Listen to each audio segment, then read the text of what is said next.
Bienvenue les amis dans cette nouvelle vidéo. Aujourd'hui, gros projet sur ce Renault Kangoo. J'ai publié il n'y a pas longtemps un réel sur d'autres réseaux concernant ce que je vais faire sur ce véhicule. Donc c'est très simple, distribution, embrayage volant moteur, bougie de préchauffage, entretien 4 filtres. J'étais en train de réfléchir à comment j'allais procéder pour faire l'embrayage et la distribution sans trop me faire chier. Et à même le sol, tu vois, je peux pas mettre ma barre là pour soutenir le moteur parce que j'aime bien travailler avec ça. Je te parle de ça en fait. Voilà, que j'ai là, de chez Classe, qui va très bien. Mais je peux pas le mettre sur ce véhicule. Donc j'ai fait un petit tour à mon travail pour enlever le gaz de clim. Et ce que je vais faire, je vais déposer l'ensemble groupe motopropulseur par l'avant. Donc la face avant s'enlève très bien. Je vais sortir tout ça par l'avant. Et je vais faire tout le taf, moteur déposé. Je pense que ça va être plus simple. C'est peut-être un peu plus long, mais au moins je pourrais voir certains éléments comme le turbocompresseur, faire un peu le tour du moteur et tout. Et c'est pas plus mal. Si j'avais que la distribution à faire, je me serais pas pris autant la tête pour faire l'entretien. Mais là j'ai embrayage de ce côté, distribution de l'autre, ça va être plus simple de tout déposer et en même temps tu pourras voir comment on cale la distribution, comment je procède pour mettre l'embrayage, donc avec le système SAC, système à compensation. Donc, tu verras avec l'outil comment on met tout ça proprement. Pour faire les travaux, tu vois, j'ai besoin d'espace à l'avant du véhicule pour pouvoir mettre la biquette là, ma petite chèvre. Donc pour faire ça, c'est très simple. Je l'ai reculé un peu plus, donc je dépasse un peu de chez moi là, mais si tu regardes bien, ça va. Je respecte encore le trottoir pour le passage à pied, c'est vrai que c'est un peu embêtant, mais personne marche sur le trottoir là, ils marchent tous de l'autre côté, ce qui est d'ailleurs mieux. Et je vais lever assez conséquemment, ça se dit ça, conséquemment. Bon, je vais lever le véhicule assez haut pour pouvoir faire mon taf en dessous, parce qu'il y a des brides d'échappement à déconnecter, il y a un peu de boulot, par le dessous du véhicule. Voilà, donc là je répète, le gaz de clim je l'ai enlevé à la machine, ça y a pas de souci pour pas polluer l'atmosphère parce que c'est un gaz très polluant. Pour faire le taf, je vais bosser avec Mister Auto. J'aime bien en ce moment bosser avec eux parce qu'ils ont une multitude de références à prix très avantageux. Là tu as le volant moteur Bimas avec l'embrayage. D'ailleurs on peut l'ouvrir si tu veux, comme ça on va voir ce qu'il y a dedans. Comme ça je check avant de tout démonter pour voir s'il me manque rien suite à la commande. Donc voilà, ça c'est le Rep 7 en Schaeffler, en look.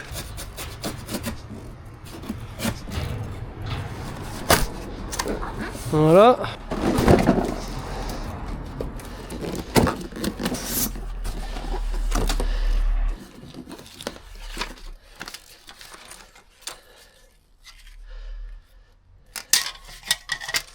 Ah bah tiens, c'est marrant là-dessus, il n'y a pas de compensation, il n'y a pas de système de compensation dessus, j'ai dit des bêtises. C'est un embrayage, tout ce qu'il y a de tout classique. Donc là on doit avoir la visserie normalement pour le volant moteur, c'est top.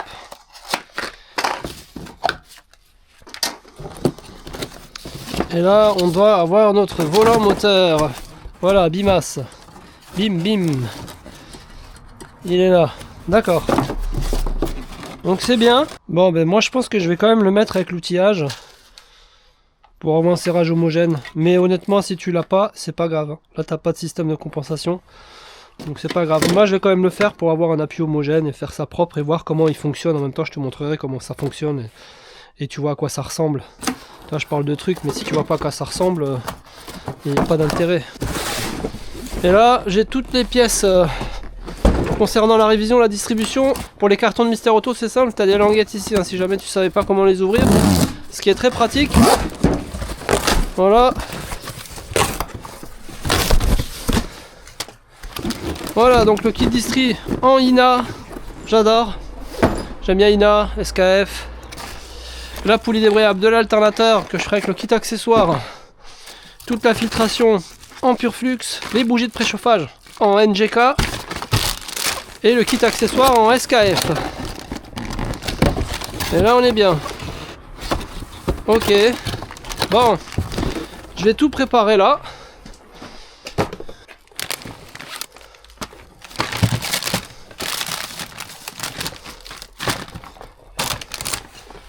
Voilà. Et l'outil pour mettre l'embrayage à compensation, donc pour les systèmes sac, c'est en classe que je l'ai. Ça ressemble à ça. Je te montrerai quand ce sera le moment, même si sur l'embrayage que j'ai, il n'y a pas de système de compensation, je vais quand même le faire pour te montrer.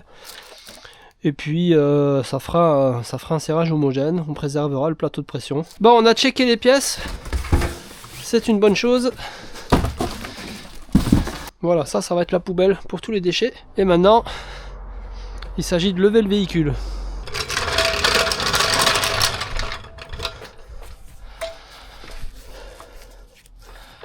Donc, je voudrais mettre mon cric là-dessus.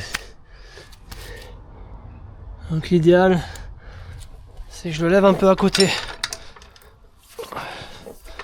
Comme ceci. Là, tu devrais pas trop avoir de problème, ça devrait pas plier. Si tu prends au milieu, oui. Hein.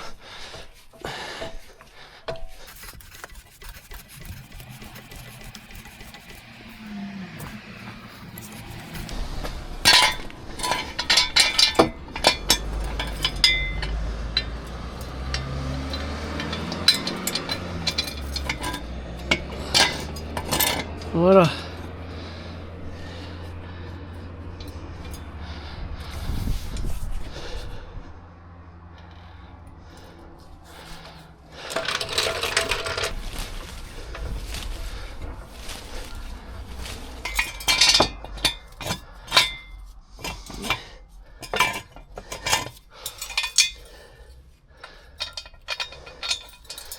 Voilà.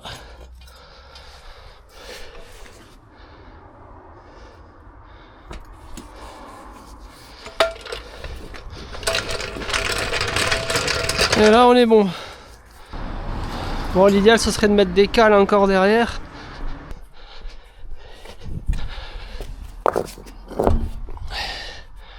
Voilà.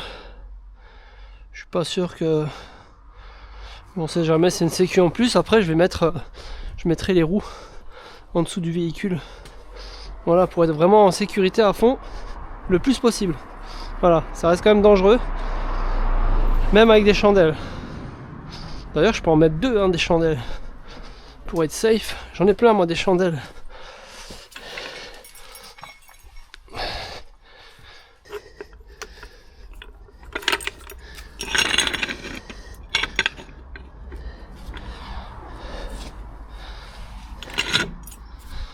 Voilà, une ici.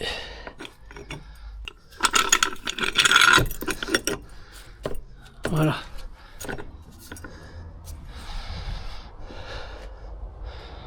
C'est bien.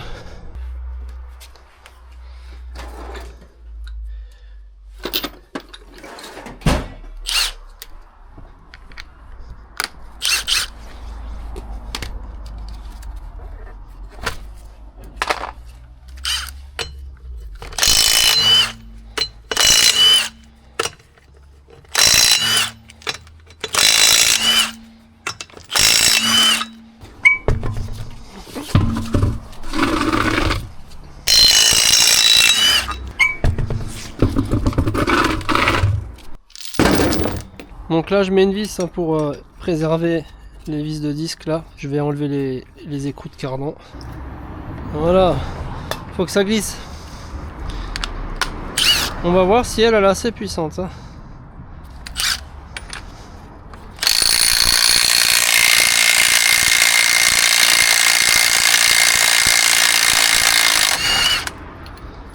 Impressionnant, très impressionnant. Comme quoi c'est pas forcément le couple le plus important.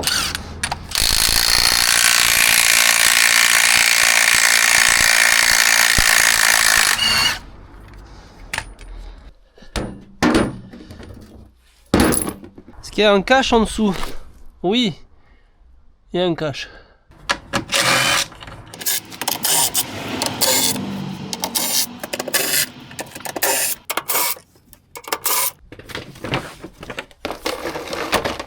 Tu comprends pourquoi c'est important de bosser dans ces conditions, d'être en sécurité le plus possible?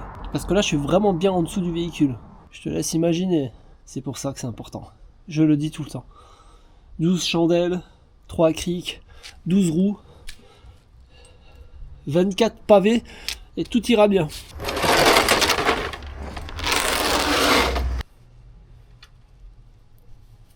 Tout ça à une main, frérot.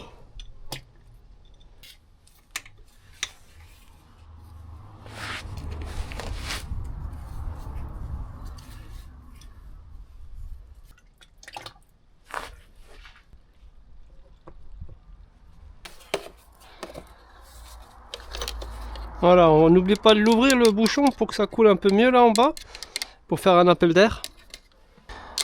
Voilà. Ah oui, je t'en ai jamais parlé de ces papiers là que j'utilise, qui sont vraiment géniaux. C'est là dans les cartons. Donc tu vois, j'en ai déjà bouffé pas mal. J'ai un deuxième carton, mais ceux-là ils sont pliés différemment pour que ce soit plus pratique à sortir. Parce qu'il y a 2 cartonnages différents, 2 emballages différents. C'est Cobic qui fait ça, à Saint-Chamond je crois, en France, hein, qui font ce genre de papier. Alors ils sont super résistants. Ah, tu peux y aller. Voilà, il faut y aller, hein, tu vois, tu y arrives, hein, mais ils sont super absorbants et très solides. Une boîte comme ça, je sais pas combien il y en a dedans, je crois qu'il y en a 500, ça vaut 80 balles je crois, 86 € de mémoire. Et tu en as sous ce format, voilà, aussi, qui je trouve plus pratique à prendre, donc c'est un peu plus cher je crois, mais ça vaut le coup et ça tient longtemps. C'est pour dire que celui-là je l'ai acheté l'année dernière, tu vois, et je m'en sers hein, tout le temps. Donc lui je crois qu'avant que je l'utilise on sera en 2026, donc on a un peu de temps, ça tient très longtemps. Je suis content. Donc Cobic, tu tapes ça sur internet, ils distribuent la marque Wipeaway, c'est pas eux qui font la marque, hein, mais ils distribuent ça. Ils font les chiffons, un peu comme les chiffons Mewa, ils font un peu de tout. Donc moi je bosse avec eux pour ça, je suis très content. Bref, ben maintenant on va tomber la face avant, et comme ça on sera bien. Donc par bout, par choc, optique.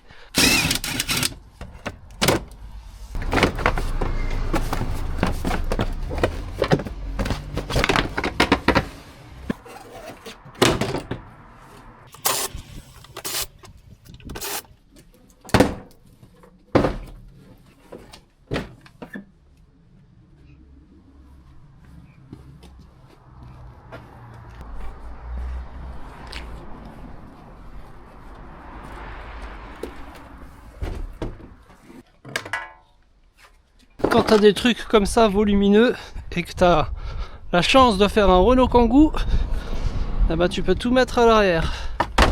Voilà, ça te fera de l'espace pour travailler. La plaque pleine d'huile on va éviter, mais ça c'est poussiéreux donc c'est pas trop grave. Voilà.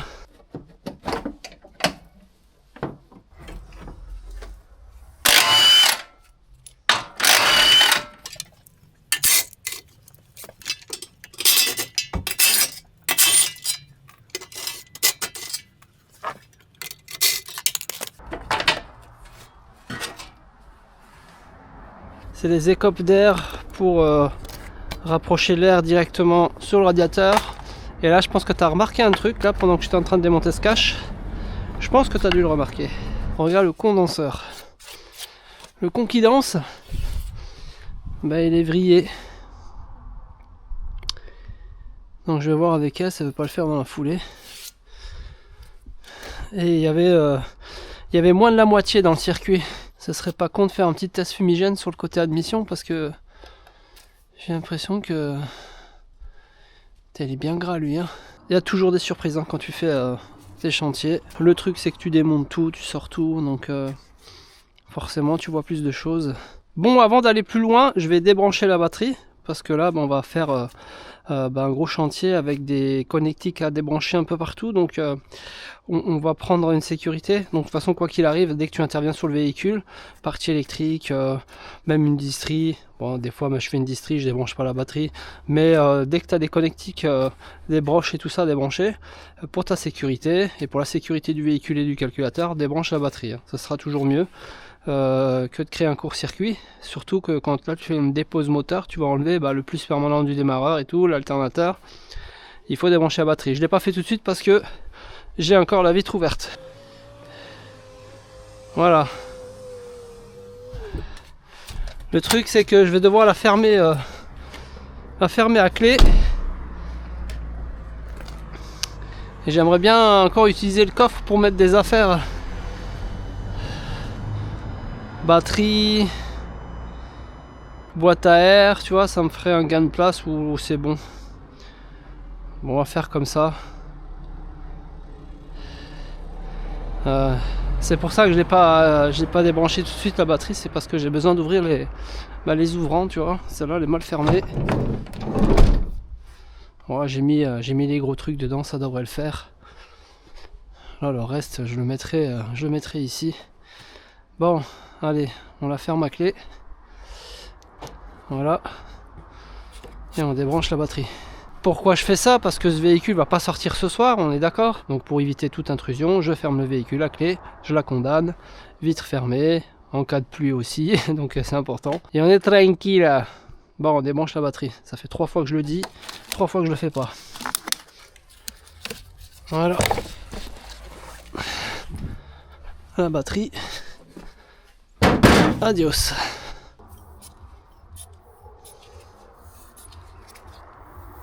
Voilà. C'est reparti.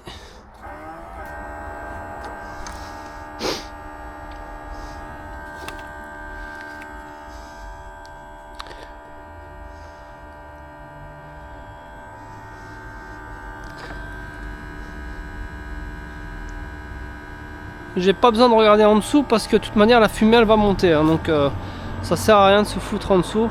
Si je vois de la fumée sortir là, oui, et si j'en vois pas, c'est que il n'y a pas de fuite. C'est rassurant parce que ce serait bien de... C'est quoi ça? C'est de l'eau. Ça monte en pression. Je pense pas que je vais atteindre, je suis à 0,2 bar. 0,2 bar. 0,25 même. Il n'y a pas beaucoup de pression, hein, mais...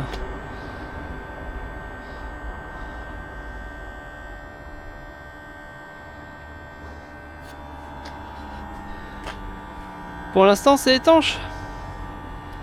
Il n'y a pas de fuite. Même s'il y avait une micro-fuite, ça sortirait.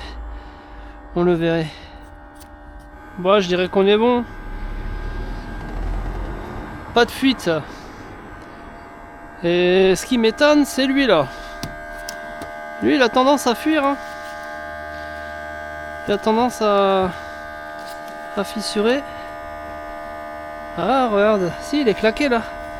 Il est claqué, mais il est encore étanche. Il va pas tarder, lui. Bon, on est bon. Pas de fuite pour l'instant. Allez, c'est parti, on continue le démontage du véhicule, donc la partie avant du véhicule. Je commence par démonter l'échangeur du turbo, qu'on appelle aussi l'intercooleur, le bocal de lave-glace, la partie supérieure du radiateur qui s'enlève très bien, le condenseur de clim, le radiateur de refroidissement, il y a un peu de liquide de refroidissement qui coule, mais c'est pas trop grave, le demi-berceau avant qui s'enlève très bien, et je décide de m'attaquer au faisceau moteur. Pour ça, j'ai pris la décision de démonter l'ensemble faisceau électrique moteur pour faire sortir le tout avec le groupe motopropulseur. Donc je débroche au niveau du BSM, et ce sera beaucoup plus simple au remontage, moins de débrochage et moins de risque de casser des broches. Je trouve que c'est plus simple pour ce type d'intervention. Ensuite, je démonte la tringlerie de boîte de vitesse, quelques éléments qui se trouvent sous le véhicule. Ça se fait très bien pour qu'ensuite tout l'ensemble puisse venir en un seul morceau.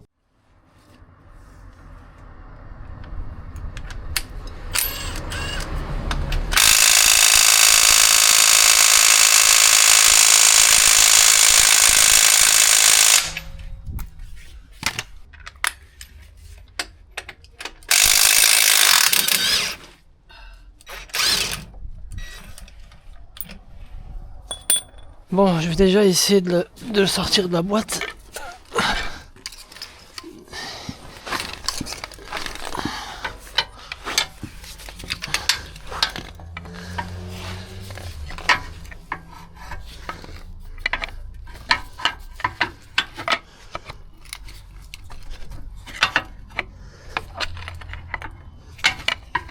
Comme je n'arrive pas à sortir la transmission de la boîte de vitesse au niveau du différentiel à cause du jonc, eh bien je décide de laisser la transmission accrochée sur la boîte, hein. On va pas me faire chier longtemps celle-là. Ensuite j'attaque l'autre côté pour la dépose de la transmission, donc j'utilise une rallonge pour ouvrir les vis de la jambe de force et je finis au pétard. Après le marteau pour décoller la rotule de direction, oui je sais, j'avais pas l'arrache sur moi, donc du coup j'ai fait comme j'ai pu, mais 3 coups de marteau et c'est venu tout seul. Pour sortir les vis de la jambe de force, je mets l'écrou sur la vis parce que les vis elles sont cannelées, donc tu tapes après au marteau pour les décoller et tu finis au chasse comme je fais là. Tu sors la jambe de force, ensuite il faut sortir le cardan de son moyeu, donc je remets l'écrou dessus, je tape au chasse pour le sortir et ça vient très bien, là il n'y a pas de souci. Après il va falloir que je me couche en dessous du véhicule pour le décoller de son palier parce que la transmission est en 2 parties, donc là je tape un petit peu avec un chasse pour le décoller, voilà ça vient bien, et ensuite tu peux sortir la transmission, voilà, comme un pro, comme un chef, comme un mécano du dimanche. Après je prépare la biquette. Normalement ça s'appelle une grue d'atelier, mais tout le monde appelle ça une chèvre ou une girafe. Moi j'appelle ça la biquette. Donc là je vais pomper le vérin jusqu'à bonne hauteur pour que l'anneau de levage soit positionné au bon endroit pour pouvoir accrocher ma chaîne. Cette chaîne elle est fixée sur les 2 points d'ancrage de part et d'autre de la culasse du moteur sur des anneaux de levage prévus à cet effet. Donc une fois que c'est bien fixé, que tout est en sécurité, on peut dégager le moteur sans problème.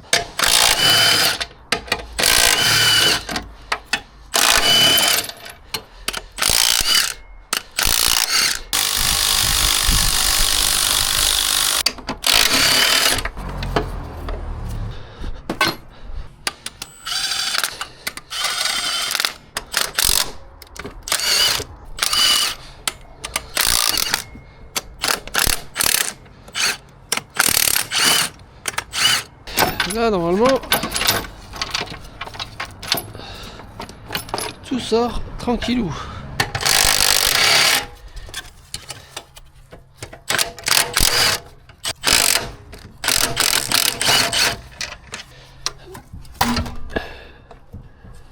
Quoi qu'a fait ce bruit là?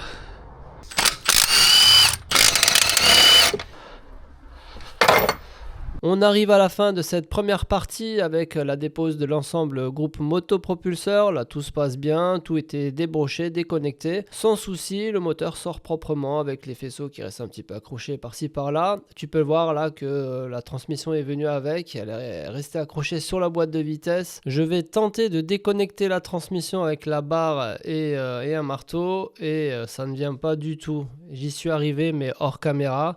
Là, tu vois que je suis en train de me faire chier comme un rat crevé. Hein. Là, j'y arrive pas. Je suis au bout de ma vie, regarde. Mais avec un peu de persévérance, on y arrive toujours. Voilà, j'ai vaincu la transmission.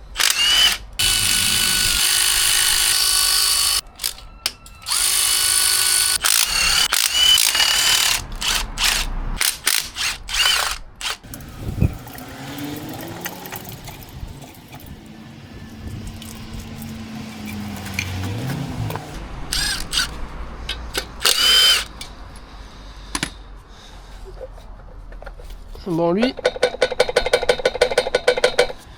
je valide son décès.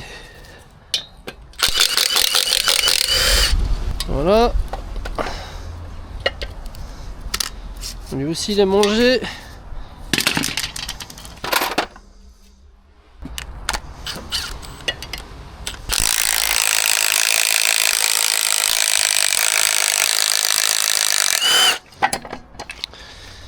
Voilà. Allez, c'est parti, on va mettre le moteur sur son support, donc là je le lève, je pompe, très lentement mais je pompe. Après, j'essaie de mettre directement le support sur le moteur, mais je vois que je me fais vite chier, donc je sors l'élément porteur pour le mettre directement sur le moteur. Et à partir de là, c'est beaucoup plus simple de mettre la potence directement sur son support et d'y installer le moteur, proprement, tranquillement, tout en sécurité. Donc là, ça se passe bien. Et après avoir accroché le moteur sur son support, je décide de le rentrer au garage pour me mettre à l'abri du vent.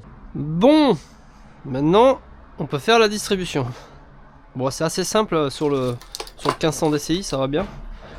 On va commencer par déposer la cour accessoire, le tendeur, on fera dans la foulée la poulie débrayable de l'alternateur. Et après on va caler le moteur. Très très simple.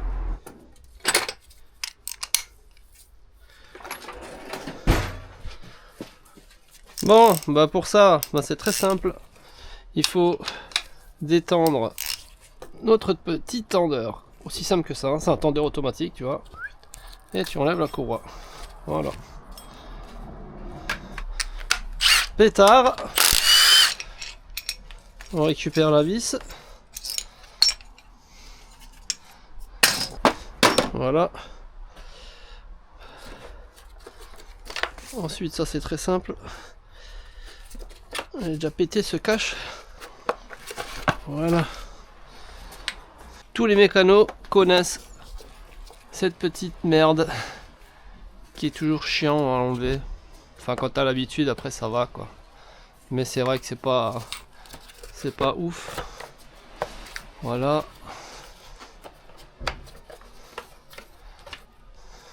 Celui-là, j'aimerais bien le poser quelque part là, qu'il me fasse pas chier. Ah.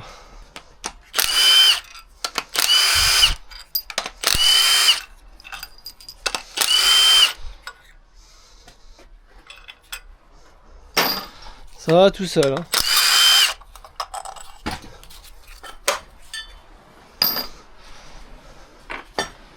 Et ensuite, on va venir caler notre moteur. Ah, mais on n'est pas trop loin, tu vois. Ok. Et la pige, elle est ici. Donc pour ça, j'ai plus la 14. C'est vrai que je l'ai plus. Alors je vais prendre celle-là. Et là, normalement, j'ai la 14. Et là, si tu regardes bien, la pige, elle est ici, derrière le démarreur. Juste là. Voilà.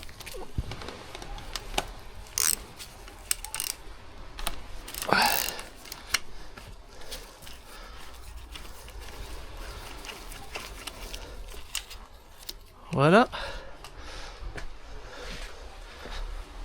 À ne pas perdre. Et les piges, elles sont là. Donc sur le DCI, la pige Villebrequin, c'est celle-là. Que tu vas venir visser. Tout simplement dedans. Voilà. Ensuite, tu vas venir tourner ton moteur jusqu'en butée sur la pige. Comme ceci.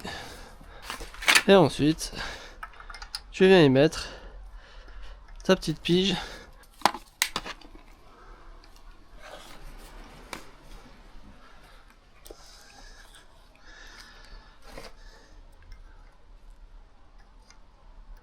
Et parce qu'en fait, elle est mal calée. De base. Tu vois? Donc, c'est très simple. On va immobiliser tout ça.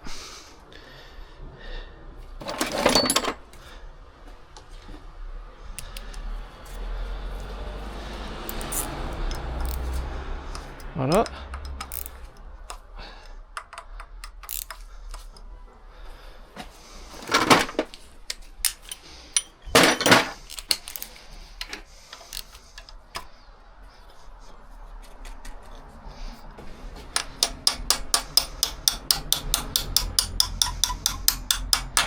Voilà. Bon, bah ensuite on peut enlever notre poulie d'ampères.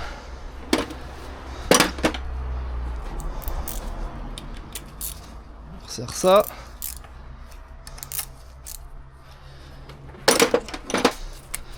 Parce qu'il va un peu reculer le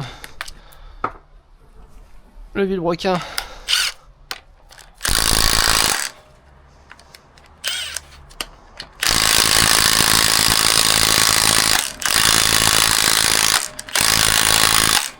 Bon, ben on va faire autrement. Alors, on va mettre une vis là. Bon, ça va être atypique. Mais normalement, c'est une opération qui devrait se dérouler avec succès.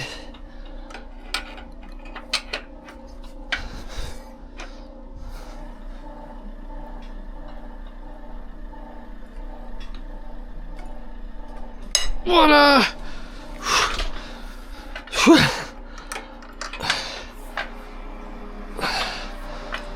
Ok.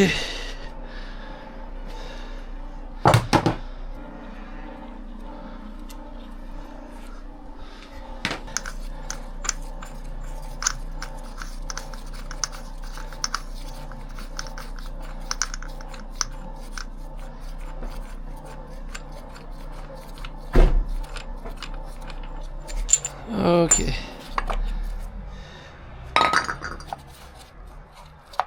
Le cache il est épave. Hein. Dans tous les sens il est pété. Voilà.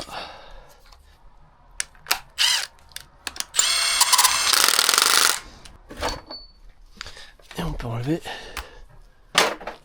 notre tendeur. Tout en sécurité. Voilà.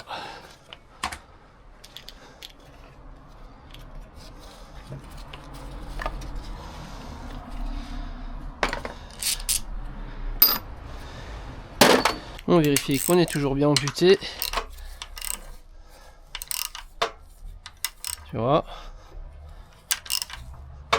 Là, on est embuté. Maintenant, on enlève le cache ici pour accéder à la pompe à eau.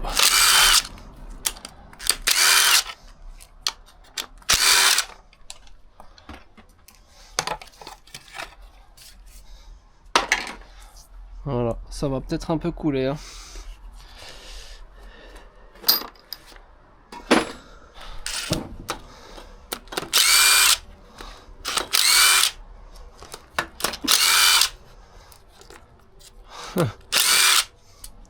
Tu la vois la blague là? Regarde la pâte à joint. Mal calée et pâte à joint. Sont belles les surprises. Hein. Bon. Ça colle à mort. Pâte à joint sur un joint en acier. Hein. C'est magnifique. Putain, heureusement que je la reprends, celle-là, regarde, t'en as même sur les pales. Oh, dérisoire. Bon, ça, on peut redesserrer.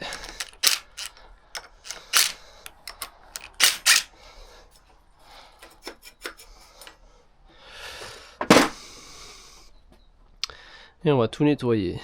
Je vais laisser couler un peu là, le temps de boire un café. Après je dépose la poulie débrayable. Et on remonte avec du neuf. On nettoie et on remonte avec du neuf, c'est ça que je voulais dire. Je sais pas où je l'ai mise. Ah, elle est là. Ça, c'est l'outil magique pour enlever les poulies débrayables.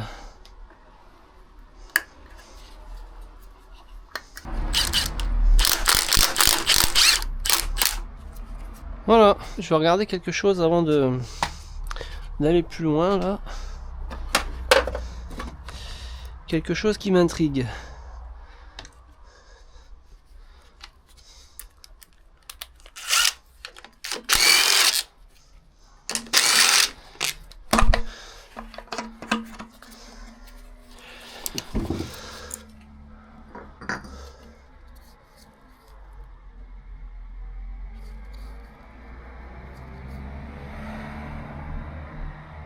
Ouais.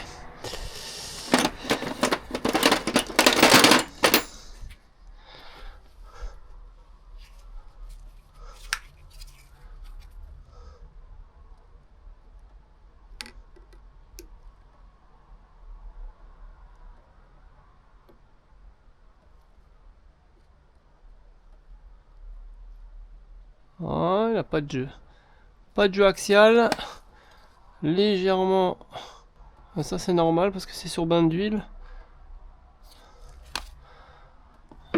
Pas de frottement, les pales sont en bon état. Côté admission en tout cas ça va. Là j'en profite aussi pour contrôler la durite du capteur de pression des gaz d'échappement en amont de la turbine. Et ça a l'air d'aller. Parce que sinon c'est chiant. Hein. Bon lui ça va faire, hein, mais la durite c'est un peu chiant à changer. Mais là elle n'est pas explosée, elle n'est pas cramée.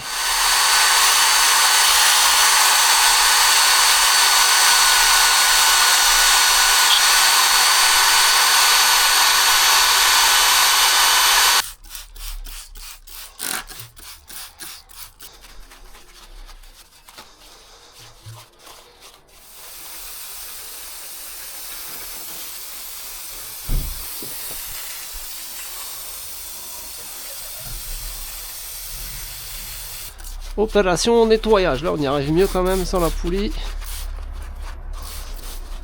Donc pour ceux qui veulent savoir, ça c'est de l'Abnet.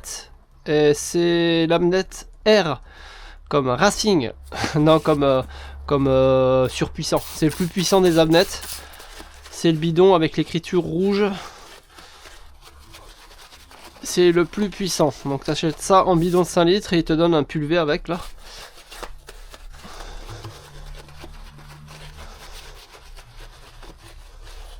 Ouais, quand ça mousse comme ça se nettoie bien.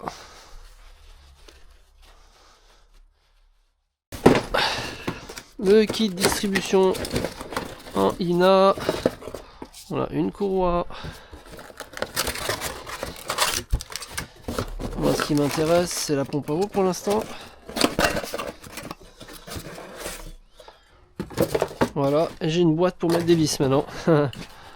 C'est bon ça? J'ai pas la bonne pompe à eau. J'ai pas la bonne pompe à eau.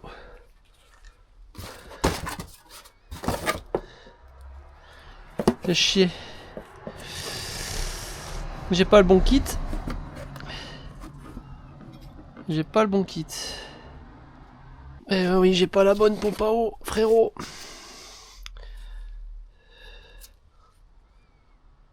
Putain. Ça doit pas être le bon kit.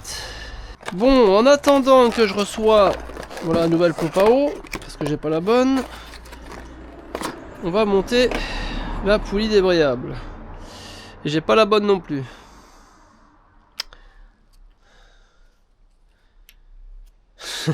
La totale. Bon, voilà. Ça a planté, ça a planté. Hein. Bon, les poulies débrayables, c'est compliqué sans prendre la ref de départ. Donc ça, je peux aussi me dépanner. Donc ça non plus, c'est pas la bonne. En INA 538 0095 10. Petite capture d'écran.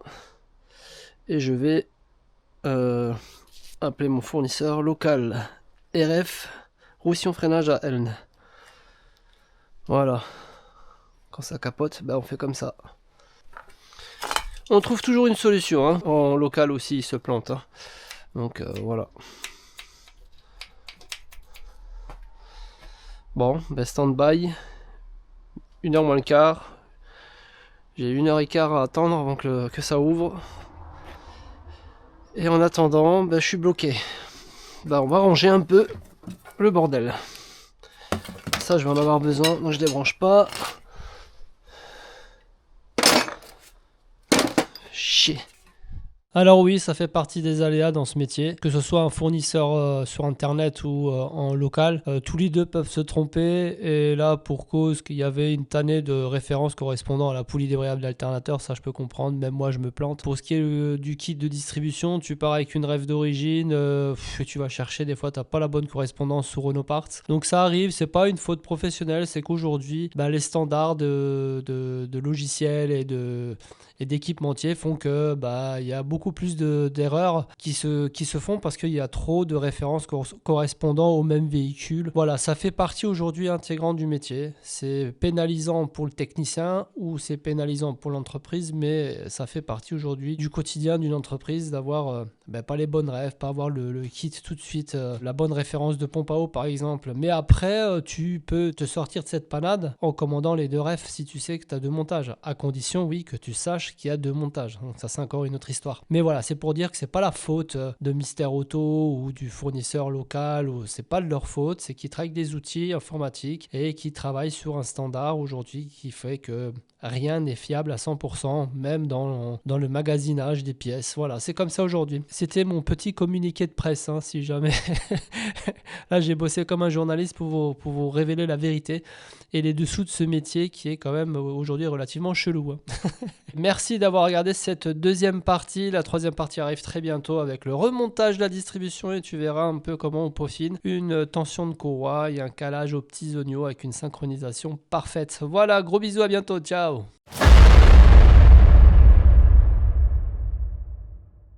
En attendant d'avoir les bonnes pièces pour ma distribution, notamment la pompe à eau et ma poulie débrayable d'alternateur, je décide de m'attaquer à la boîte de vitesse. Donc je dépose la butée hydraulique d'embrayage et ensuite je prends mon abnette et j'attaque le nettoyage de l'intérieur de la cloche d'embrayage. Petit coup de pinceau pour que ce soit bien propre et je finis tout ça au Karcher. Voilà, comme tu peux le constater, c'est très propre. Je m'attaque également à l'extérieur de la boîte de vitesse pour l'esthétique. Je remonte la nouvelle butée hydraulique d'embrayage. Je mets un petit peu de loctite sur les vis.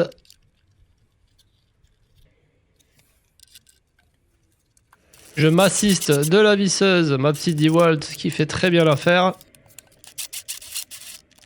Et on serre tout ça au couple proprement. Là, je décide de remplacer les joints spi sortie différentielle. Donc, j'utilise un levier. Je fais contre-appui pour les extraire. Ça va très bien. On nettoie la surface. On installe le nouveau joint spi. Alors, moi, je mets un petit peu de lubrifiant sur la partie extérieure pour que ça rentre tout seul, que ça prend avec la main. Et ensuite, je termine avec un manche à bois d'un marteau. Pareil, pour l'autre côté, je mets une petite goutte sur la partie extérieure. Je l'emmanche avec une douille pour la faire prendre. Et je termine au manche à bois du marteau proprement. Ça va tout seul. Ça va super bien faire. Voilà, c'est en place. J'ai récupéré ma nouvelle poulie. Moi, je l'ai prise en local. Ça dépanne. Ma poulie débrayable d'alternateur. Voilà, en Ina. Et on va serrer ça au couple. Et 70 Nm. Et normalement, logiquement, ça claque dans l'autre sens. Petite précision sur ce que je viens de dire. Quand je parle qu'elle clique dans l'autre sens, ça veut dire que la plupart des clés dynamométriques cliquent dans le sens horaire et pas dans le sens anti-horaire. Celle-ci, elle fait les deux. C'est une classe toute basique, toute simple, qui clique dans le sens horaire et dans le sens anti-horaire. Voilà, je tenais à le préciser, hein, au cas où si tu te posais la question ou que je parlais chinois. Voilà.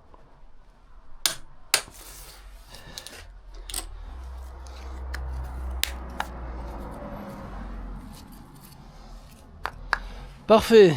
La pompe à eau, pareil, je me suis aussi dépanné en local parce que j'avais pas la bonne. Tu l'as vu dans la vidéo.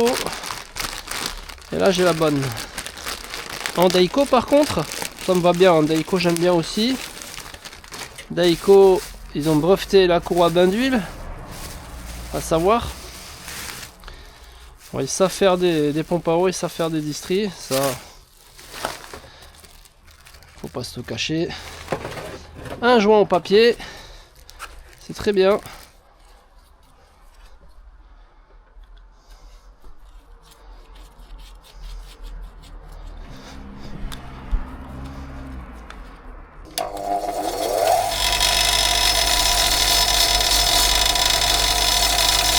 Ça, c'est de l'étanche filetage.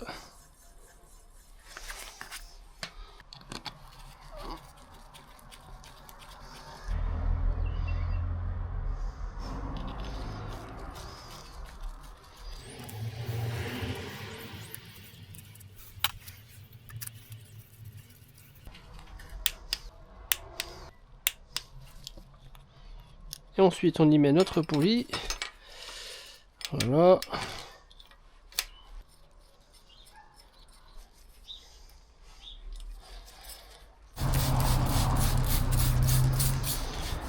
Pour moi, nettoyer les éléments qui font partie de la distribution, ça me paraît normal et logique. Il y en a, ils nettoient pas, c'est pas trop grave si tu fais pas, mais bon. Je pense que ça fait partie du métier. Après, chacun fait comme il veut. Moi, je nettoie.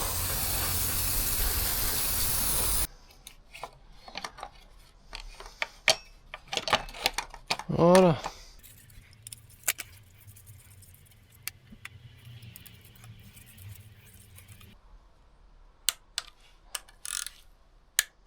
Là, on est bien embuté. Là, c'est desserré. Nos repères.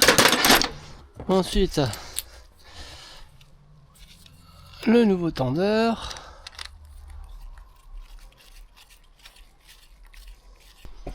La nouvelle courroie. Là, moi, je mets toujours l'écriture lisible vers moi. Mais même si tu la mets dans ce sens-là, ça fait pas grand-chose. Mais j'ai pris cette habitude. Donc on va faire coïncider les repères de la courroie pour faire bien. Même si c'est calé, ça sert pas à grand-chose. Hein. Mais moi, je le fais là, vu que le moteur il est à l'extérieur.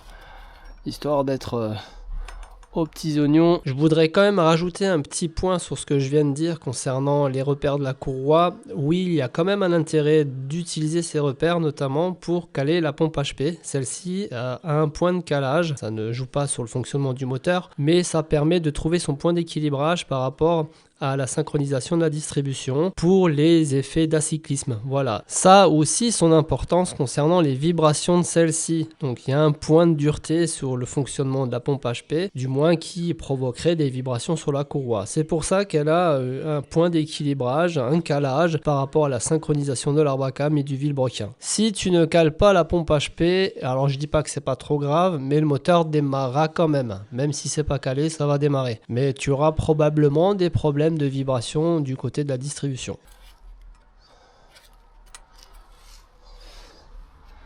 Là, c'est parfait. Voilà. Là, ça doit rentrer comme un doigt dans un cul.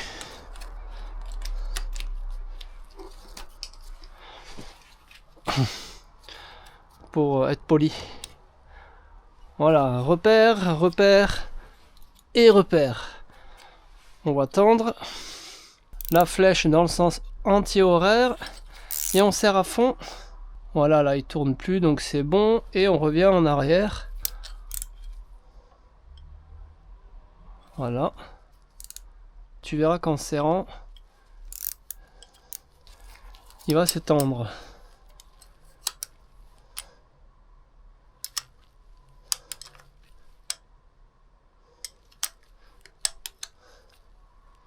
Tu vois, c'est pas trop grave. Voilà, là on est serré plus que ce qu'il me faut, mais c'est pas trop grave parce que maintenant on va ajuster. Maintenant on va faire tourner le moteur, ajuster la synchro si besoin et reprendre la tension. Et après faire un serrage définitif. Lui on verrouille. Voilà. Ok. C'est parfait. On enlève les piges.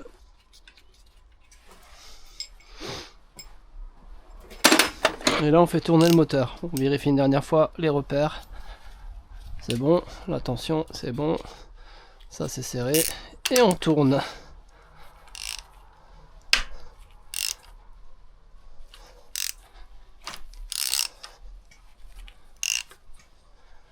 Voilà. On y remet notre pige.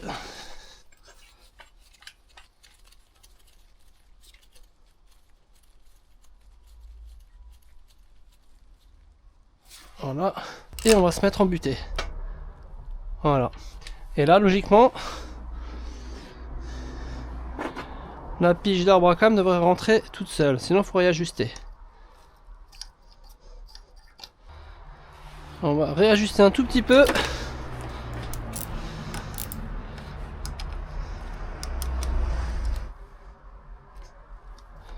Voilà.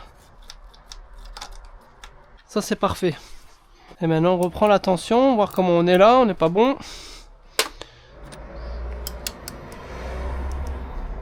Voilà. Là, c'est parfait. Maintenant, on va venir verrouiller définitivement le galet tendeur à 27 Nm.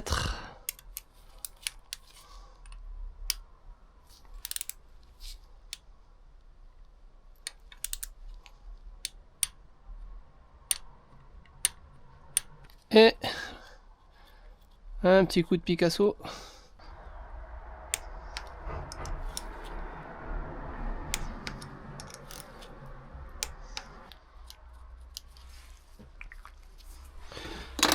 Parfait.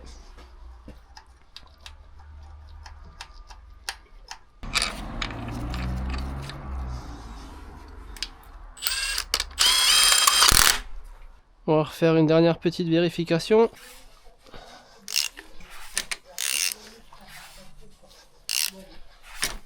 Là je vais faire plusieurs tours par contre pour voir si tout va bien, réaligner la courroie parce que j'avais pas mis la poulie d'ampère avant. Mais bon, ça bouge pas beaucoup en faisant 2 tours, 2-3 tours.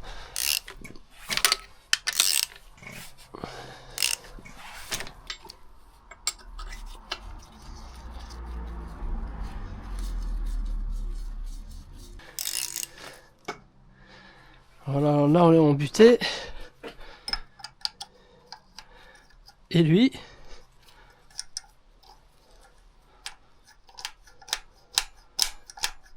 tout seul, on est nickel.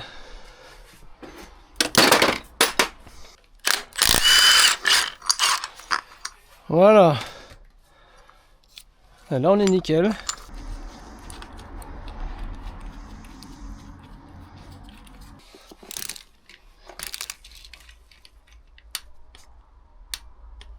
« 9h35. Voilà, on est le lendemain, j'ai arrêté à 18h hier, enfin bref, t'en as rien à foutre de toute façon. Je vais remonter les cages de distri, le support, on a fini avec la distribution, il restera juste le serrage de la poulie d'ampère, mais ça on le fera quand on aura mis le volant moteur, pour pouvoir immobiliser le vilebrequin et faire le serrage angulaire.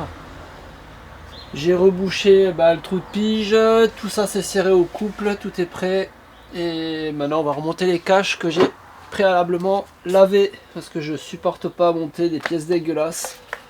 Surtout côté distri. Alors ils sont tous fichus, les caches. Il manque juste tous les clips là-dessus. Les clips de fixation. Donc on fera avec ce qu'il y a. Voilà. On va mettre en place la poulie. Donc on repère, il y a 2 styles de vis. Il y a 14 et 10. Et nous on est équipé avec la 14. Voilà. Donc ça, poubelle, et on vient remonter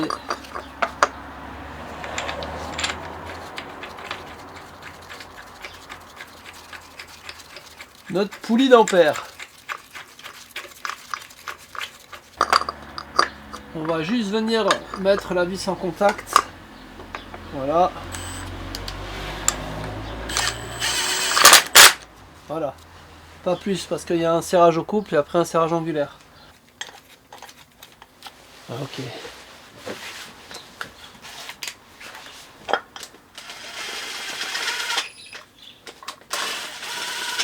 Voilà, et on va venir serrer ça à 25. Donc je les approche toutes un peu d'abord.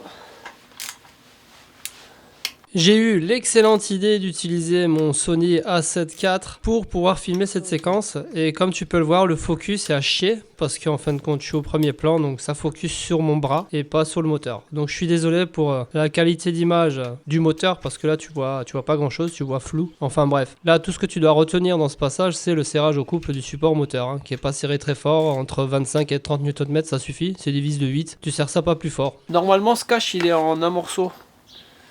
Il y a juste une demi-pliure là, je sais pas si ça s'appelle une demi-pliure, mais il est fixé normalement, de façon à ce que tu puisses le plier, mais ils ont tendance toujours à péter quoi.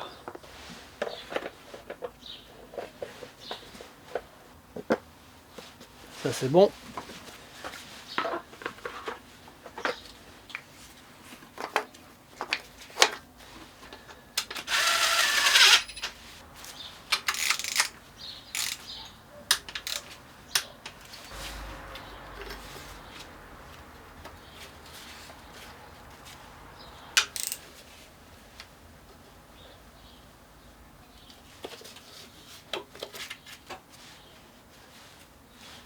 Voilà, et on lui remet une contrainte dans le sens inverse. Voilà, c'est monté. La distribution kit accessoire c'est fait. Voilà. Maintenant on va s'attaquer aux bougies de préchauffage.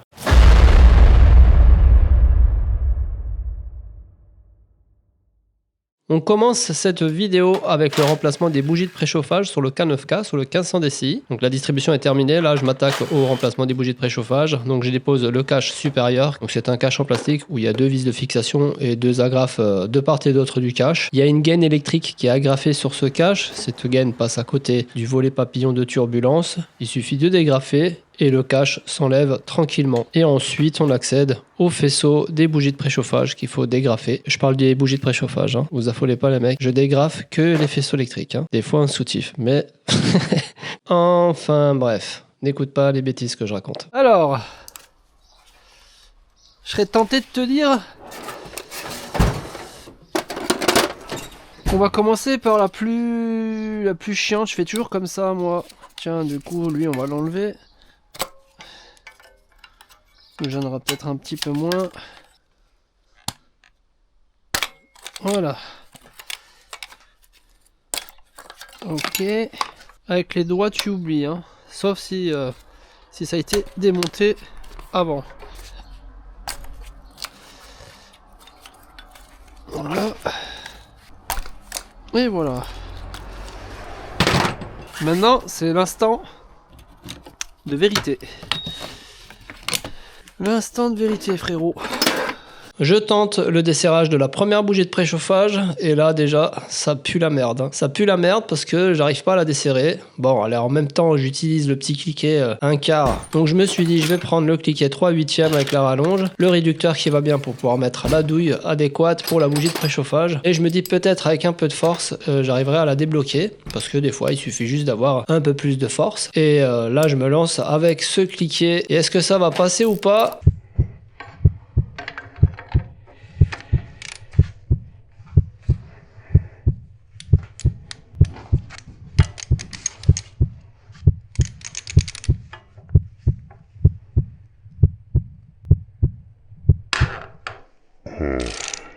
Ouais, ça passe. Enfin, je le savais, hein, puisque c'est moi qui ai filmé. Donc je savais que ça allait venir, c'était juste pour le suspense. Je fais le malin là. Mais je peux te dire qu'à ce moment précis, j'ai repeint le mur derrière moi. Et voilà. Les affaires reprennent. Les numéros commerciaux. Tous les jours, je suis harcelé. Plein les couilles.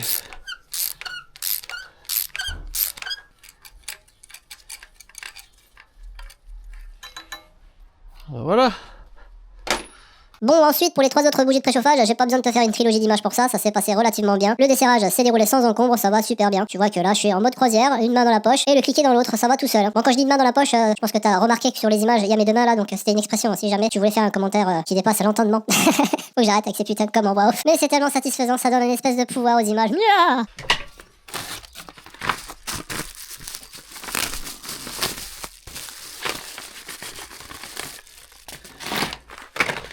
Déjà vérifier que ce soit les mêmes. À ce moment-là, j'ai bloqué parce que j'ai pris les extrémités de part et d'autre de la bougie de préchauffage pour identifier si c'était la bonne ou pas. Mais c'était pas juste. Donc là, en fin de compte, il faut que j'aligne mon filetage et regarder si la partie résistance était de même profondeur. C'était le cas. Mais je te rassure, c'était les bonnes bougies de préchauffage. Sauf qu'il y avait une différence au niveau de la hauteur, au niveau du plus qui se visse sur la tête de la bougie de préchauffage. Mais c'était bien les bonnes. Petit peu de graisse cuivrée et on va pouvoir remettre ça en place.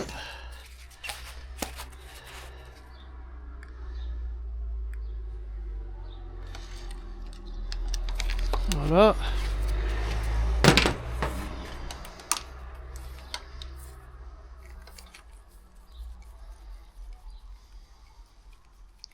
On serra au couple après. Généralement, c'est marqué sur la boîte, hein, le couple de serrage. Entre 12 et 18 Nm. Moi, je te le dis, 12, ça suffit. Hein.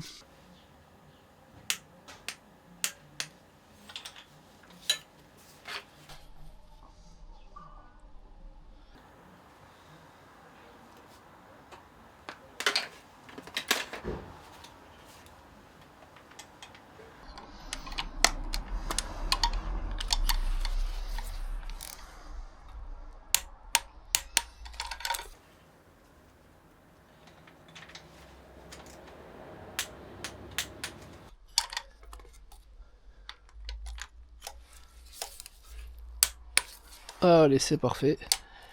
Bon, bah après, il faut remettre les branchements. Pour remettre, ça va.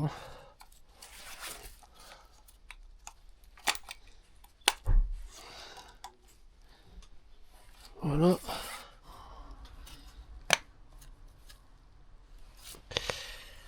Ça c'est bon.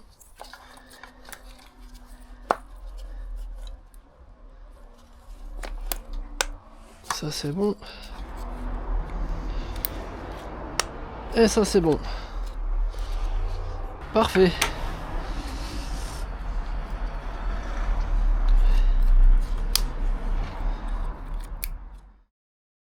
Allez, lui aussi je l'ai lavé. Il est tout propre, tout beau. Ça, si je peux éviter de mettre un coup de Karcher sur le moteur, c'est bien aussi. C'est pas que je veux pas le faire, mais si on peut éviter, c'est bien aussi. Voilà.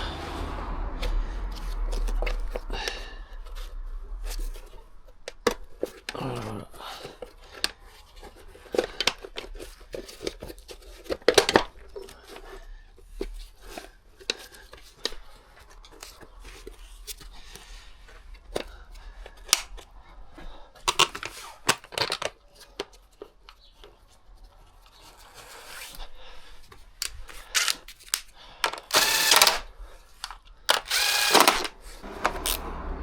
Ok. Ça c'est check. Check, check, check. Move your booty. Move your body. Check, check, check. On va faire le filtre à huile dans la foulée avant de le mettre. Ah ouais, il se dessert tout seul à la main en plus.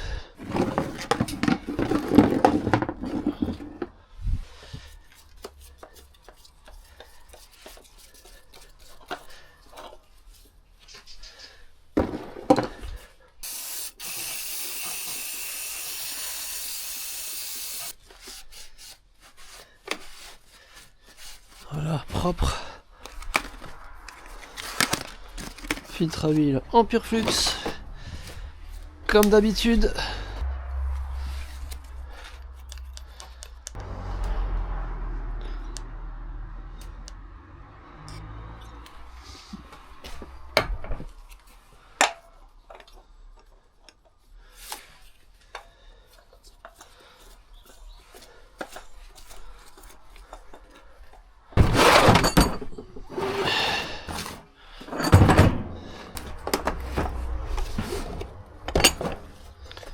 Et normalement, je dis pas de bêtises, c'est lui. Voilà.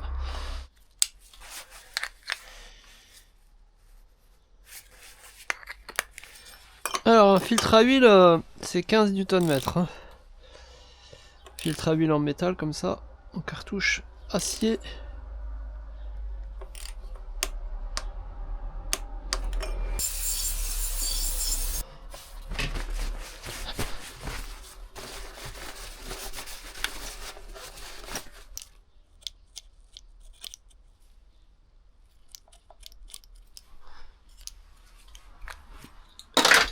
Ok, on va pouvoir le descendre de son support et monter l'embrayage avec le volant moteur. Et après on remet ça dans le véhicule. Voilà, là le job il est fait côté distri, c'est bon. Pas oublier de resserrer celle-là. Dès qu'on aura mis le volant moteur. Voilà les kikis. Hasta luego.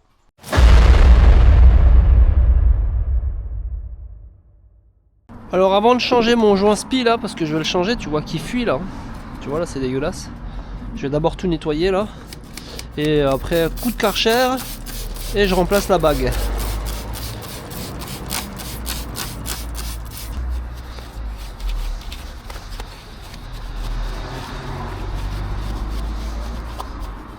Pour éviter qu'il y a de la flotte qui rentre dans les trous avant que...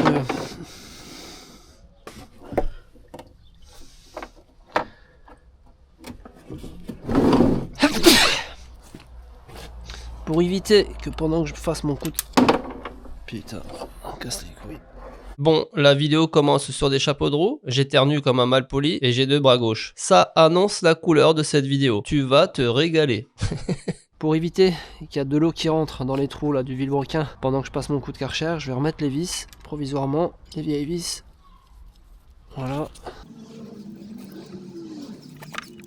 Allez, je remets un coup d'abnette parce que je suis un maniaco-dépressif de la propreté. Donc, je veux absolument que ce soit propre, même si en vérité ça sert pas à grand chose, mais j'aime bien produire un travail de qualité et propre, donc je suis un peu maniaque sur ça. Ma femme te dira le contraire à la maison, hein, par contre.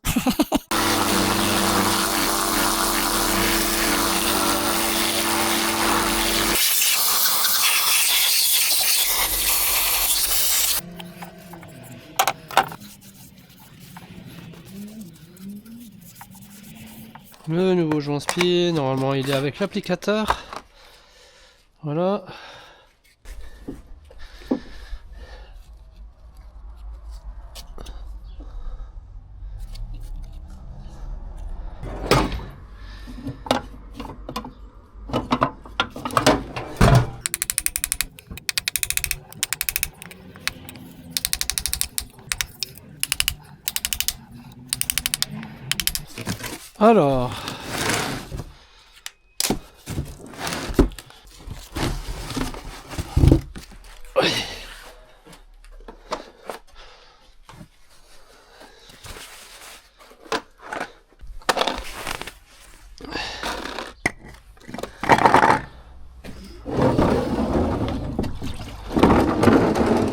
Alors, moi je mets toujours un petit peu d'étanche filetage. Il y a déjà du frein filé, hein. C'est pas un frein filé, ça c'est juste une étanchéité supplémentaire pour le filetage. Donc j'en mets toujours un peu sur la tête de la vis. Ça garantit l'étanchéité du filetage parce qu'il y a quand même le contact avec le bloc moteur derrière, donc on a de l'huile. Alors il n'y a qu'une position pour le volant moteur, tu peux pas te tromper. Les trous sont excentrés, donc il n'y a qu'une position pour pouvoir le mettre. Là on n'est pas bon. Là non plus. Là on est bon. Là on n'est pas bon. Et là on est bon.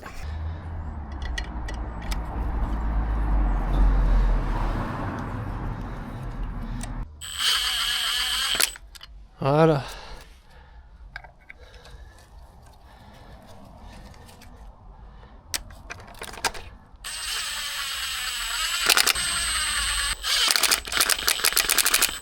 Ah, je préfère mettre ça à la main quand je sens que ça frappe. Au moins je suis sûr que je suis dedans. Que le filetage n'est pas mangé quoi.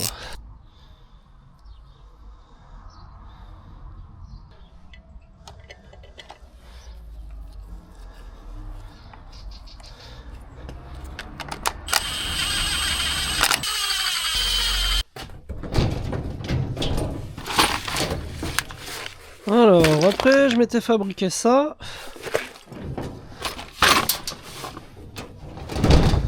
pour immobiliser voilà le volant moteur.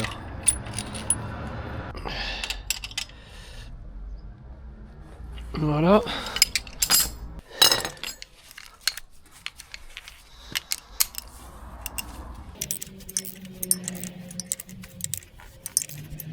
Donc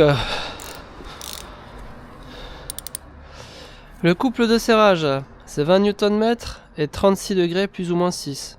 Donc je vais serrer ça à 20 Nm et 40 degrés. Donc on commence à rapprocher toutes les vis à 20 Nm.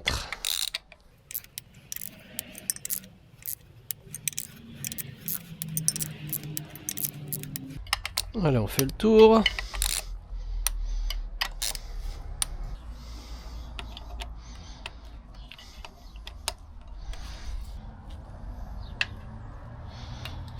Voilà. 0.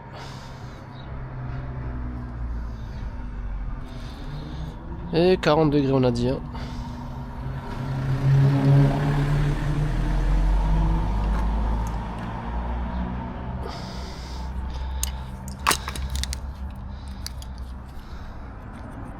Pour cette opération, si tu n'as pas l'outil pour déterminer ton angle de serrage, c'est pas trop grave.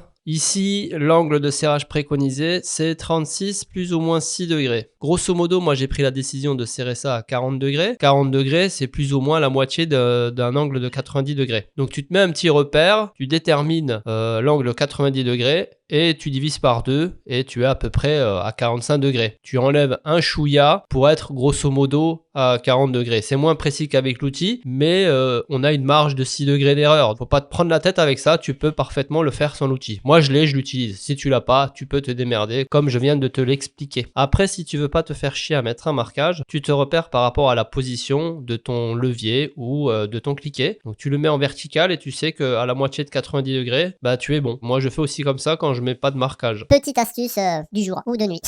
Putain, mais j'en ai marre de dire de la merde. Et c'est ok pour le serrage.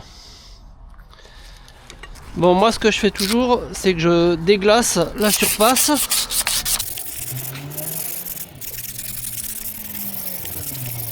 Ça aide au rodage du disque. Et là tu fais pareil. Si tu le fais pas, c'est pas trop grave, mais c'est une habitude que j'ai depuis mon apprentissage. Donc c'est pour dire que ça fait des années. Je le fais tout le temps.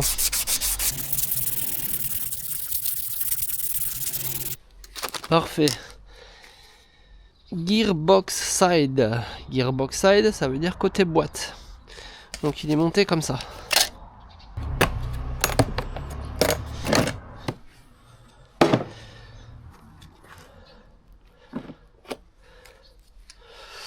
Pour le centreur, faut que je trouve le bon. En gros,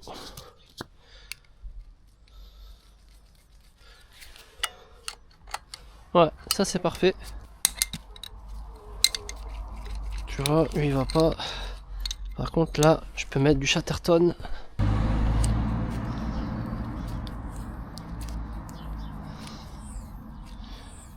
Histoire de centrer celui-ci. Voilà.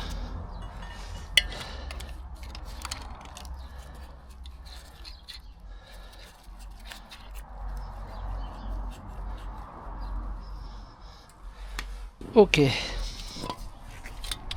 Notre embrayage. Voilà.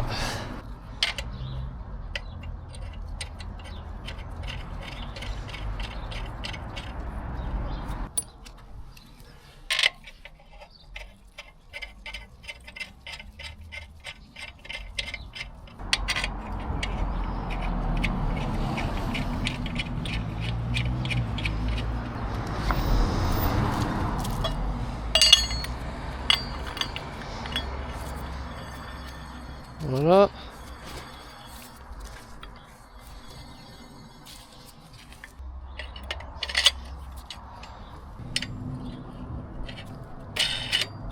Voilà.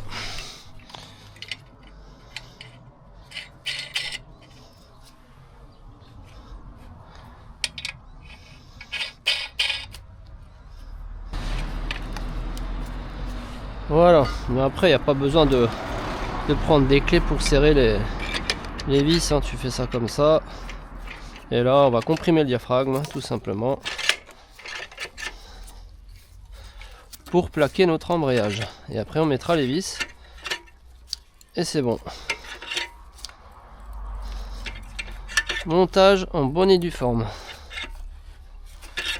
Alors je le répète, ce mécanisme d'embrayage est dépourvu du système SAC, donc système à compensation. Il en est dépourvu parce que en fait, je n'en ai aucune idée. Je ne peux pas tout savoir, j'ai pas la science infuse, Kiki. Enfin bref, il en est dépourvu. Tu n'as pas besoin de cet outil pour monter ce mécanisme d'embrayage. Tu peux le faire sans avec un serrage homogène. Là, je le fais pour te montrer à titre d'exemple, mais j'aurais très bien pu m'en passer.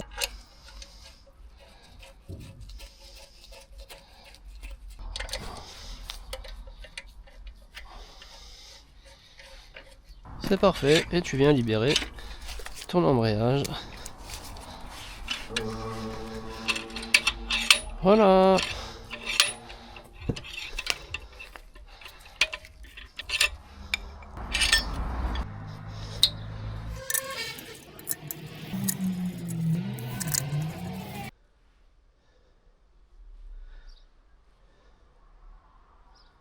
Embrayage.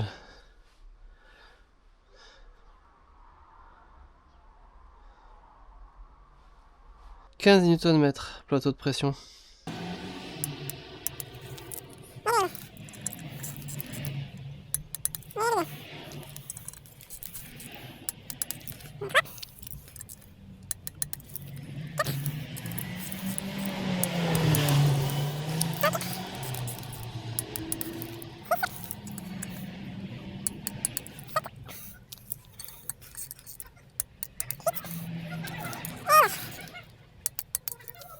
Allez, on va en profiter vu que le volant moteur est immobilisé pour serrer la poulie d'ampère. Donc on a dit 120 Nm, 95 degrés. Ça va être compliqué, je sens que ça va être compliqué.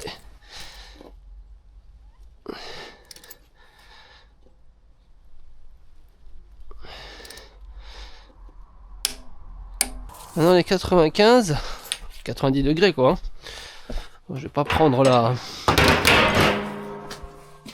l'outil pour l'angle. Je vais tout simplement me marquer l'écrou. Voilà. Quand il sera arrivé ici, on sera bon. Je me mets aussi un repère là. Si jamais la rondelle tourne, mais je pense pas. Par contre, j'y crois pas trop. Moteur suspendu. On va essayer. Hein.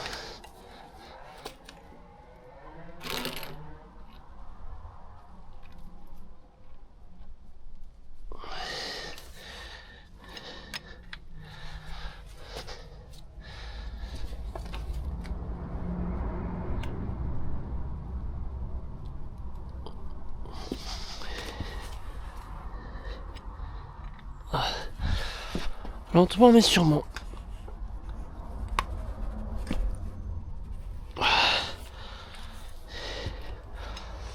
Il faut que je le pose.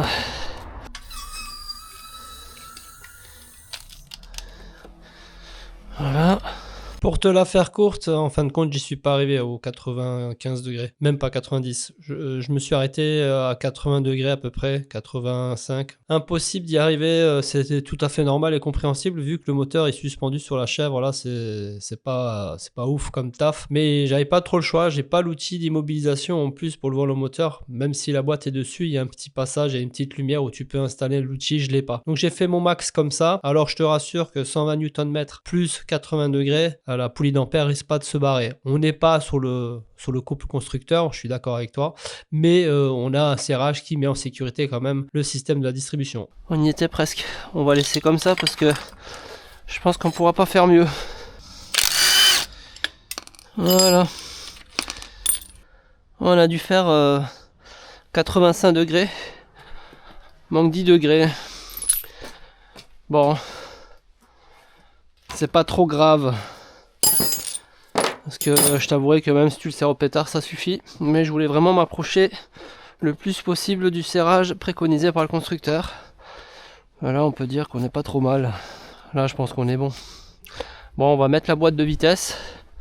Et ensuite, on le met en place. Voilà, là, bon, je peux relever un petit peu le moteur.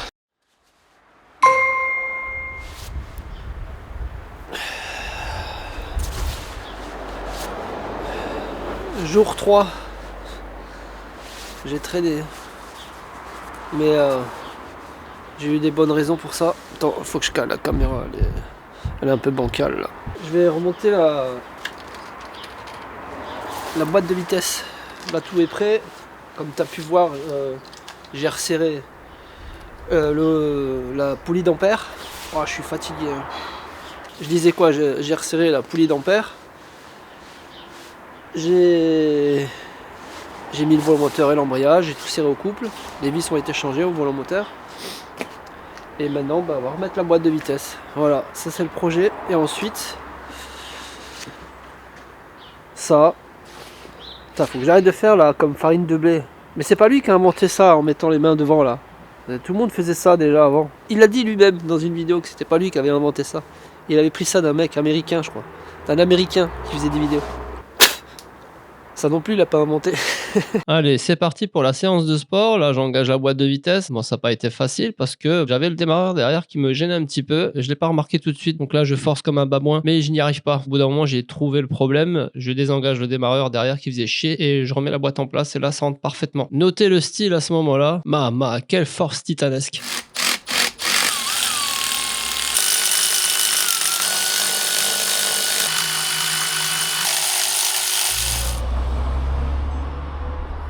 Ah, je vais enlever la chaîne parce que ça sert plus à rien.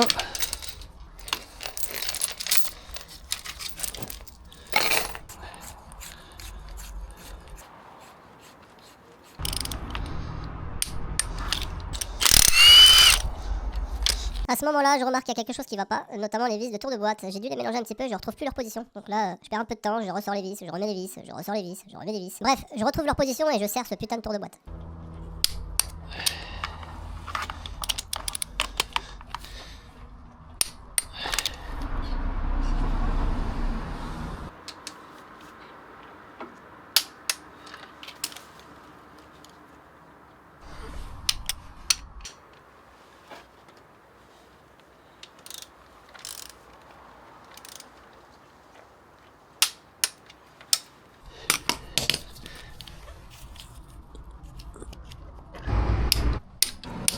Voilà, ça c'est fait.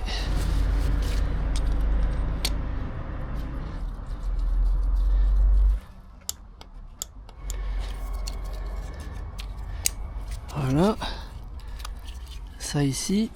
Bon, je suis dans ma lancée, donc je continue le remontage. Là, j'attaque les petites parties un peu délicates, faisceaux électriques, les broches, les clips en plastique qui ont quasiment tous cassé lors de l'intervention, donc je remplace, des rilsans, le passage de la durite, de la mise à l'air libre de la boîte de vitesse, et j'en passe. Bref, c'est jouissif. Mais on arrive au bout avant de mettre le moteur dans le véhicule.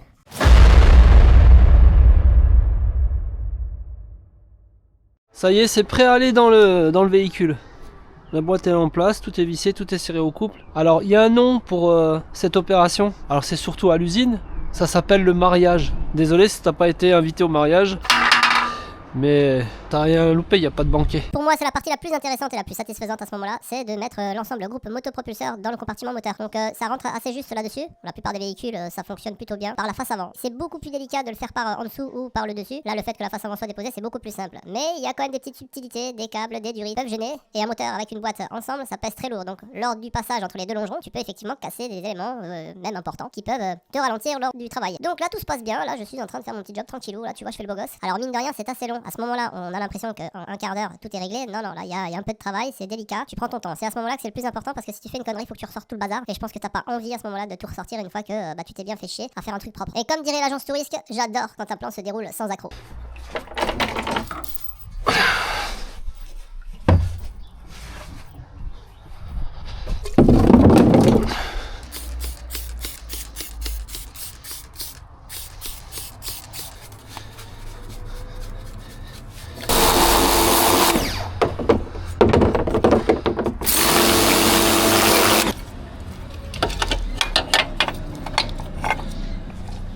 Alors, 1, 2, 3. 1, 2, 3.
Voilà, le mariage a été accompli avec succès et ils vécurent heureux et eurent plein d'enfants.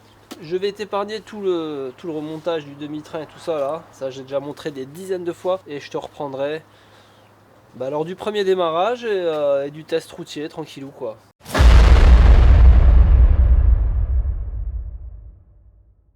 Bon, quand tu fais ce genre de chantier, c'est vrai que c'est un peu le bordel, hein, surtout quand t'as pas de place. Bon. Putain. Alors, on en prend des nouveaux. Bon. Voilà.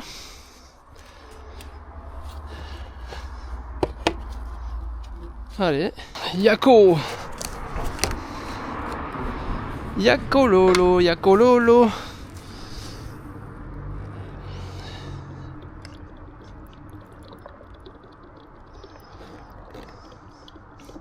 « 4 litres et demi, hein.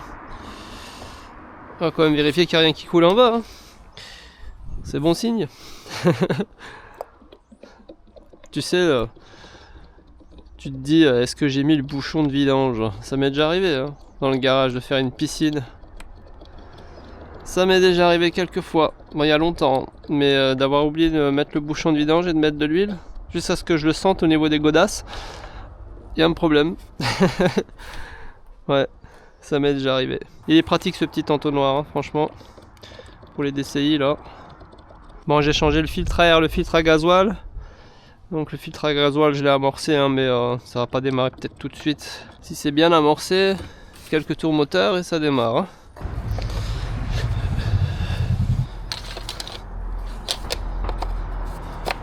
Bon, tout est branché. Capteur P machine en place. Allez, on remet lui. C'est parti pour le premier démarrage. Allez. Faut que je lui monte des nouveaux optiques aussi.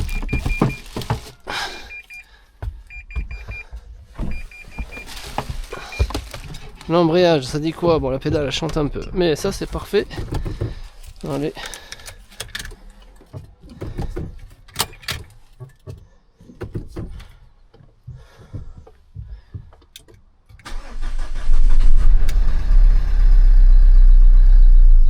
Ouais, c'est normal.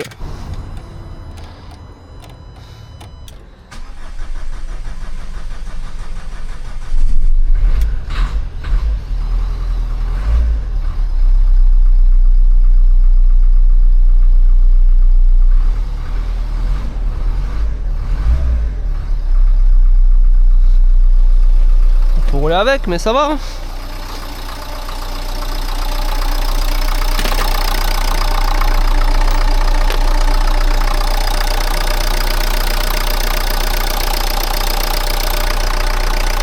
Nickel. En tout cas elle a bien démarré parce qu'elle avait des soucis de démarrage, bougie de préchauffage peut-être, ou alors mauvais calage comme j'avais vu là. Elle était légèrement décalée mais bon. Là ça a l'air d'aller hein.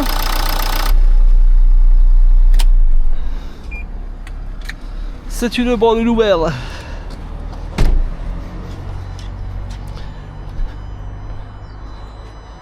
Bon boulot, bon boulot. Je suis content là. Ça c'est du bon taf à faire, que j'aime bien faire aussi. Ouais, tout ça va falloir que je remonte. Il est 17h.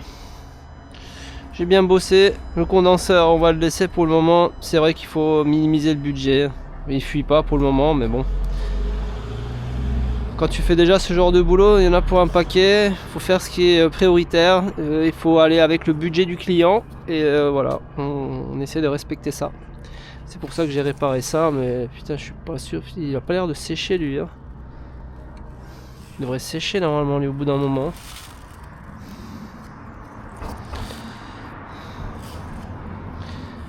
Il a pas l'air de sécher. Hein. Je vais trouver un autre bicomposant. Je vais juste mettre en place le support d'optique et de fixation radiateur. Même là en bas il est pété hein, le truc, mais bon. Voilà, on peut pas tout faire. Faire avec. Bon, ce que je vais faire, c'est que je vais te reprendre quand j'aurai tout fini. Et ça sera la fin de la vidéo. Voilà mes petits loulous. Je te dis à plus dans le bus. Bah là, dans maintenant. Voilà, une fois que tu as serré les roues, mon kiki, je vais mettre un coup sur les cardans. Ok.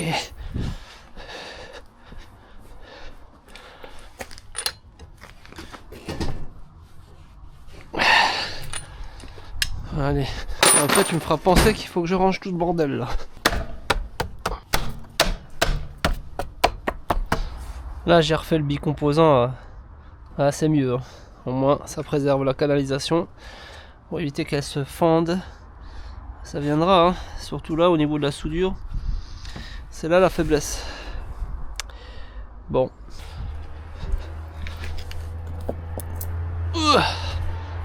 Elle est officiellement terminée. Mettre le gaz de clim et c'est fini.